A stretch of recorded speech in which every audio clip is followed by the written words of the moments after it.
Hey, it's Adam here, and you're watching The Culture Hack, where we're talking about how to create engaged workspaces that unlock the potential of your teams and drive your business forward in ways you've never seen. So stay tuned. Fong, Chua, welcome to The Culture Hack. Thanks so much for coming on the show today. Hey, thanks for having me. Always a pleasure being able to add value and share stories. So thanks a lot. I'm pretty excited to talk to you because you do so many things. You're a podcast host, business strategist, author, the list goes on and on. So just tell me a little about yourself. Let's start there. Wow, that's a loaded question. So I was born and raised in Edmonton, Alberta, taught to find a good job and be in that job for the rest of my life kind of thing. I'm sure you've heard that story many, many times. And then being in Edmonton, Alberta, we are very susceptible to the oil and gas trends and whatnot. So I was with a company that was about 800 some employees at the time. And then when that trend came in, they laid off down to about 100 something. So that's when my girlfriend, who's now my wife, decided, hey, we need to do something. And we picked up Rich Dad, Poor Dad, started a collection of purple books on our library, went into a webinar, then a seminar, a 3-day weekend and workshops and all that kind of stuff, and got into real estate. Then we hired a coach, built our portfolio from 0 properties to about 23, 24 properties, over 30 some units. Then my coach goes, why don't you start coaching and helping people buy real estate? I'm like, okay, let's do that. Fast forward a few more months, he's like, hey, why don't you start speaking? I'm like, okay, great, let's start speaking. And then he goes, well, it's about time that you start writing books. I'm like, okay, sure, why not? And then moving over to speaking. And then during the COVID time, coach goes, start a podcast. I'm like, okay, why not do that too? So very quick close notes as to my background and where I got to. So that's how I am who I am today. Wow, that's fantastic. I love it. You have this voracious appetite, right? Coach is like, write a book. You're like, done. It's easier when you have a sense of how things are put together. And when the coaches are able to kind of lay it out for you, it makes it a lot more clear instead of, hey, just do this. And then all of a sudden you're kind of left on your own and you're like, okay, now what?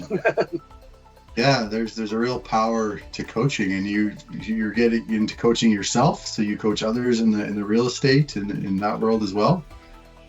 Yeah, for sure. I mean, everybody can learn from everybody or anybody. There's always somebody you can show like techniques and skills to. And one of my coaches said that if you keep knowledge to yourself, if you have wisdom or any kind of knowledge or techniques or skills and you don't share it, then it's complete waste. You're being selfish.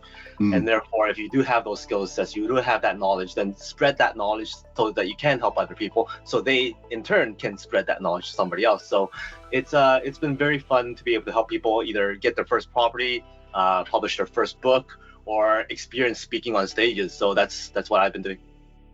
Hey, that's pretty fantastic, right? And I love this philosophy of, it's like give, and build this community around you, right? How can I help others people? How can I lift up other people? How can I help you get on stage? How can I help you read your book? How can I help you get real estate, right? Yeah, exactly. Similar to yourself, you have this platform that you allow people to be on and let everybody else share, and at the same time you're sharing too. So you got the skills, you got the knowledge, and you're doing the same thing. Well, and people ask me about this, like why I keep going, and I say, well, honestly, I learned so much from these conversations. Like, I always get these gems or these ideas that I can turn around and then put into my business or my life. So it's really valuable to me, and hopefully to the people that listen as well. But what I realized along this journey is that if you're constantly giving, you attract those types of people that also give. So you build this community around you, or people that you surround yourself with that aren't taking. Do you know what I mean? Yeah, you also kind of weed out those people who are constantly taking as well, because after a while they kind of disappear. So it's nice to be collaborating with other people who are giving, who have that same mindset. And it's nice because I think we got connected from a mutual connection, and she's a very giving person too. So it's always nice to be able to connect with other people like that. Right. So let's say I'm whether I'm in real estate or I'm in some other type of business, I'm like, oh, I really, I think I have something to say. I should get on stage. What advice would you have? What's the first step? I would say start creating content. Start getting out there, exposing yourself a little bit more with regards to your message, your skill set, your expertise, and connecting with people. I think starting a podcast would be great. In fact, that's how I got a lot of my speaking engagements because of starting a podcast, being able to build that relationship with other people. And as you said before, having this podcast, having this show allows you to ask questions and learn yourself. But at the same time, it allows you to connect with other people and people that you may or may not know. So when I started the podcast, I was interviewing a lot of people, and these people may be in Australia or Indonesia or India or whatever it is. And then they may or may not have a conference or a virtual webinar or something like that. And they've asked me to speak on their stages, and in turn asked me to speak on their podcasts and whatnot. And then some of them are like live events. So it's nice to be able to connect with people who know other people who could put you into different environments, whether it's virtual speaking or live speaking. I think it's the fastest way to get on stages when you're able to build those connections with other people who have those avenues to get on stages or virtually or live on stage. I love that, right? You sort of build those connections. And what I found from being on camera, like if you watch old videos of me from like first episodes, like I cringe. I was like, oh, but you get better at speaking confidently and asking thoughtful questions and just being on camera and just having a presence in general. I found that skill to practice that on the podcast was really valuable. Yeah, totally agreed. I mean, I had a big challenge with doing videos online, and I had this long story about how I overcame it, working with my coaches and a mastermind group and whatnot. So quick story is basically I had this issue with speaking on camera. Once I see that red light flash, I'm like, I go blank. And then I was sharing this story with my mastermind class, and somebody stood up and go, why don't you just do one video a week? I'm like, oh, geez, that's one video a week. Before I was able to answer, somebody else stood up and goes, well, if he does it, I'll do it. And then 200 people stood up, well, if they're doing it, then we'll do it. I'm like, oh, shoot, now I'm pressured. And before I was able to answer, somebody pulled out their phone, went on Facebook Live and goes, hey, we all agreed to be on this challenge to do one video a week. Why didn't we talk about Fong? And shoved that phone right in my face. It's live, had to come up with something. Now I'm committed. So then after that mastermind class, I had a layover in Phoenix, and it was a 3-hour layover at the airport. I'm like, no better place to start than now. So I was at the airport, found this little corner, put my phone up and started recording my very first video. And after 172 takes, deleting interruptions and all this kind of stuff, I finally posted it. I mean, man, this is taking way too long. So after that, I started just doing the video, feels that it's okay, post it. I'd never watch it. I'd never re-listen to it. I just go, okay, it's good enough. Let's go. Yeah. I feel like there's that hurdle, right? Consistency is more important than quality, especially at the beginning. Just put it out there. Doesn't matter how terrible it is. Well, another example I usually give to people is, so Joe Rogan has over thousands of videos now on his podcast. But if you go back to episode number 1, man, lighting's bad, video quality's bad, right? Bad, everything's bad, he's high. And so, I mean, if that's how he started, I mean, why not?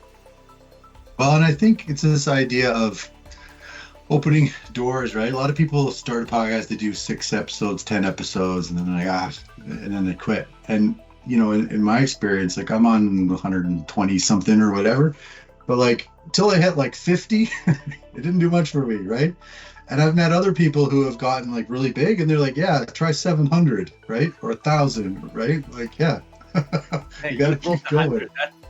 Breaking 100 is already hard. And lots of people don't even come close to 100. No, I was very proud. And it's a funny story. I didn't even know. Our administrator told me. She's like, did you know this is episode 113? And I was like, no one told me I'm past 100. You didn't tell me at 100? You tell me at 113? Come on. Yeah. But I think, we talk a lot about a culture, organizational culture or culture of communities on this show. And I think That's the wonderful thing about the podcast is you're able to connect with people, add some value, get to know them, build a relationship, and it's very genuine and authentic. If you approach it with a curious mindset. And like you said, maybe that does open doors for business or speaking, or you meet someone and encourages you to write a book, and like all of a sudden you've done things in a few years that you never thought in a million years you would do, all from content, right? Well, yeah, totally. Like the culture of being positive, the culture of inclusivity, the culture of being able to help and share and add value to people. I think those are very, very important traits. And when you're able to lift somebody up or collaborate with somebody, share ideas, and not be in the mindset where, well, my idea is better, or your idea is stupid, or something like that. If you don't jump into that, then you're good, because you could build off of different interpretations, different points of view, and when you could do that, you create a much better product, much better culture and team. So being able to be open and susceptible to different ideas, that's so important. Love that. Well, that sounds like a mic drop if there ever was one. I really appreciate your time. I feel like we could go on and on for hours, but thank you so much for your time today. Really appreciate it. No problem. Thank you very much for having me. Hey, thanks for watching The Culture Hack. Do you want to chat culture and engagement? Give us a call and come on the show.